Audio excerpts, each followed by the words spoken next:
Hey there everybody, it's Mark Crilley. I'm back with another video. Today I'm continuing my series showing my old sketchbooks from Taiwan when I was fresh out of college, teaching English in the Far East for the very first time. I thought I'd begin by showing you this, my Chinese name. A lot of people, Westerners, they go to Taiwan or to China and they are given Chinese names, just kind of for fun. And this one was given to me on my very first day in Taiwan. It's pronounced Ke Rui Qi. I hope I'm getting the tones right there. Ke Rui Qi. And people tell me it's a very nice sounding Chinese name. But the funny thing about it, the story behind it, is that it was chosen for its similarity to the English word crazy, Ke Rui Qi, which is sort of... after people found out that was the reason behind it. Suddenly, maybe not such a great sounding name, but you can see the chop, you know, the sort of stamp that shows these characters in different styles. And that's another thing you can do in Taiwan. I would, if you ever go there or to China, you can have your Chinese name turned into a stamp. It's sort of a nice souvenir that you can take with you. Let's go ahead and get into the drawings. This one, emblematic of me just sort of going on the street with my sketchbook, sitting down, drawing stuff that I saw. This guy looks like a clock salesman out on the street. 180 Taiwanese dollars, maybe. I don't know if that's a good price. Was he succeeding? Sometimes, you know, it's like I didn't sit down because I wanted to draw. I saw a particular thing to draw. I would sit down and then try to find something worth drawing. So you end up with a lot of kind of random things, but you see me always being fascinated with the Chinese characters. Again and again, that comes back in this sketchbook. Here's a public telephone. Remember payphones back in the day, before everyone had cell phones? This one, a local Chinese one, but again, the characters, me practicing 电话. I think I'm hoping getting the Chinese word for a telephone. Public telephone, must be. 公用电话. Tell me if I got that right, Chinese speakers. This one's sort of interesting. It's a pair of chopsticks, I think, in its plastic covering. And it looks to me like I started to copy the Chinese characters and then just stopped. And all we have is one word, upside down, because it's like the whole facing away from me. It says, Gao.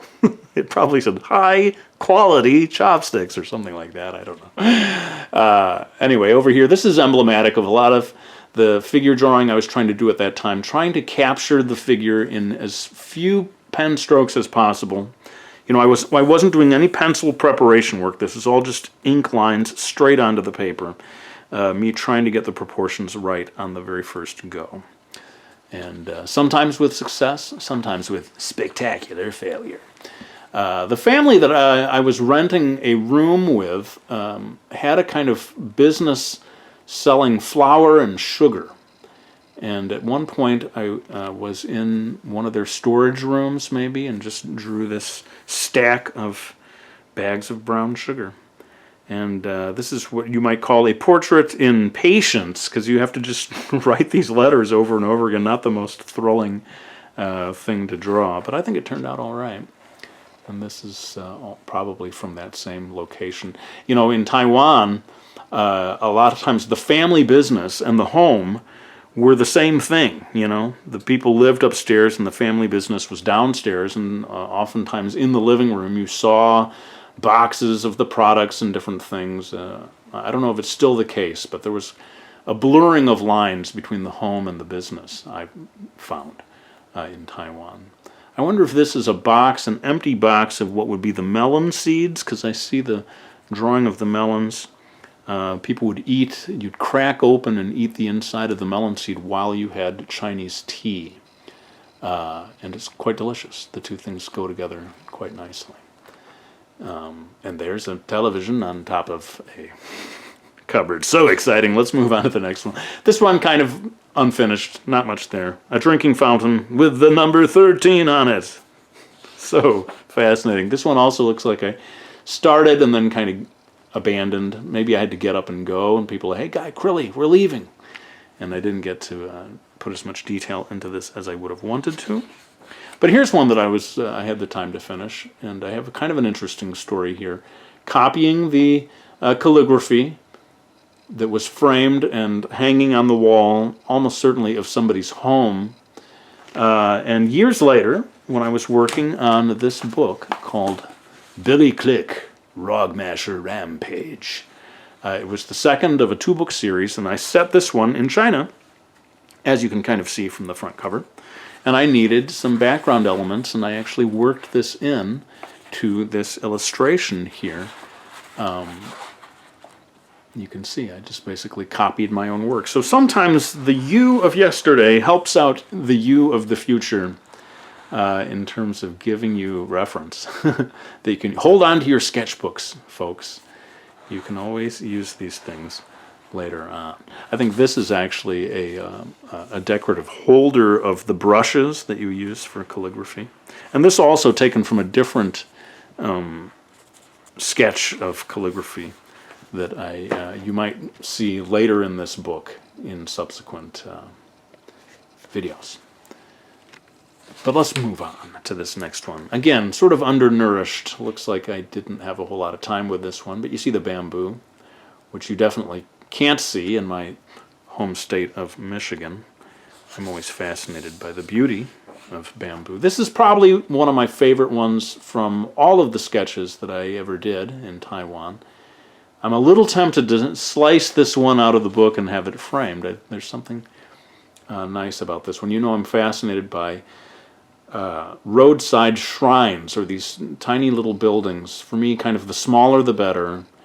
And here I just thought I'd point out the challenge that I took on of drawing a stick of incense that had some smoke coming off of it. And of course you can't draw the smoke, you have to just darken around the smoke and let the white of the page come through. And I think it turned out fairly nicely, this one. But I don't think I am going to slice this out of the book. I think we have to maintain these books as they are. This one's kind of a rare example of me practicing the figure drawing of someone who is in motion. This girl probably practicing a dance for a school performance or something like that with a fan. Don't know the name of if it's a particular traditional dance or something that she's doing. But again, me trying to get the proportions right with a single stroke of the pen most of the time. Not really having much time to prepare for it with pencil or anything else, just kind of going for it. Not my forte, I have to say. My figure drawing is not what I'm best at. This one, not a bad drawing, but not particularly related to Taiwan. It's just people's bags on top of it. Looks like a cooler. And a juice box. Yes, I had to draw that juice box. Here's a kid playing around with, I don't know, sticking things into a pile of sand, maybe. For me, just practicing my proportions and a little bit of the light and shadow you can see me working on there. This one, again, maybe not my biggest success in terms of proportions. I think the facial features on this young woman's face, I did not do her justice. I don't think I got the facial features in the right place, or her hand holding the chopsticks. A little more success with the Chinese character there. But I thought, you got to see the failures as well as the successes. This is how you get better, And I think this will be the last one that I show for today. This guy practicing his flute. Could have been a public performance. Could have just been in his living room or something. I cannot remember. My memories have faded, I'm sorry to say. But I kind of like the sequential feeling of this. That he seems almost to be turning from one side to the other as you look at the two drawings. And that, my friends, is the end of another video in my series. I'm going to continue doing videos until I've shown all of the different drawings in this sketchbook. But for now, let's go ahead and close this down. I want to end by saying thank you, as always, to anyone who has ordered my books. I really do appreciate it, especially at this time of year as we head up towards Christmas. It's always great to hear from the people who've ordered Mastering Manga or any of the other books as a gift. Thank you so much for your support. But let's go ahead and end this video. I want to thank you all for watching it. I really hope you enjoyed it. And I'll be back with another one real soon.